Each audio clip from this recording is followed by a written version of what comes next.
La conquête des Amériques. Cortés conquiert l'Empire aztèque. Les souverains, le roi et la reine d'Espagne, pensaient gagner de l'argent en envoyant des bateaux aux Amériques. En 1519, Hernán Cortés a été le chef d'une expédition au Mexique. Une expédition est un voyage d'exploration.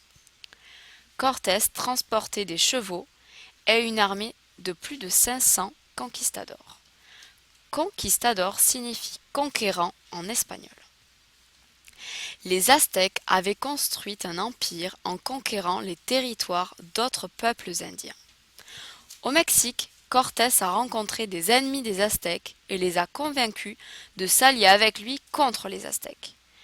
Malinche, une femme indienne, a aidé Cortés. Quand les conquistadors sont arrivés à Tenochtitlan, ils n'en ont pas cru leurs yeux. Cette ville était 2 fois plus grande que n'importe quelle ville européenne et était construite sur un lac. Moctezuma, le chef des Aztèques, a accueilli Cortés, mais Cortés voulait l'or des Aztèques. Il a fait mettre Moctezuma en prison. Les Aztèques se sont révoltés contre Cortés et il est parti. Cortés est revenu à Tenochtitlan et a gagné la guerre grâce aux armes à feu, aux chevaux et aux armures en métal de son armée. De plus, beaucoup d'Aztèques sont tombés malades et sont même morts. Il y a eu des épidémies. Tout ça a aidé Cortés à gagner.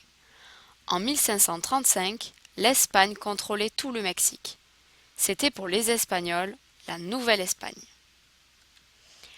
Après Cortés, d'autres conquistadors ont exploré l'Amérique centrale et l'Amérique du Sud, dans le but de trouver plus d'or et d'autres trésors. Dans les années 1530, le conquistador Francisco Pizarro a battu le puissant empire Inca en Amérique du Sud. L'exploration de l'Amérique du Nord. Les conquistadors ont aussi exploré l'Amérique du Nord. Ils voulaient trouver de l'or.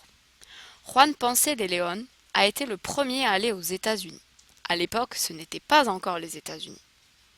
En 1513, il a pris le contrôle de la Floride au nom de l'Espagne. Juan Ponce de León cherchait la fontaine de Jouvence. Selon la légende, l'eau de cette fontaine pouvait rendre plus jeunes les gens qui la buvaient. Une légende est une histoire transmise de génération en génération.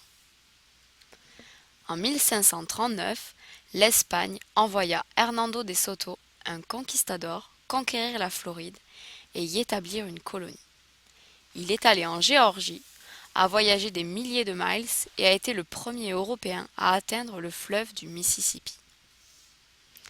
De Soto a rencontré beaucoup d'Indiens, mais il n'a pas trouvé de richesse. Il a fait des Indiens des esclaves. Beaucoup d'Espagnols sont morts en se battant contre les Indiens. De Soto est mort en 1542 sans avoir établi de colonie. Les cités d'or. En 1540, Francisco Vázquez de Coronado a mené une expédition en Amérique du Nord. Il espérait trouver des cités qui, selon la légende, étaient en or. Coronado et d'autres explorateurs ont essayé de trouver les cités d'or en Amérique du Nord. Ils ont voyagé plus de 3500 miles.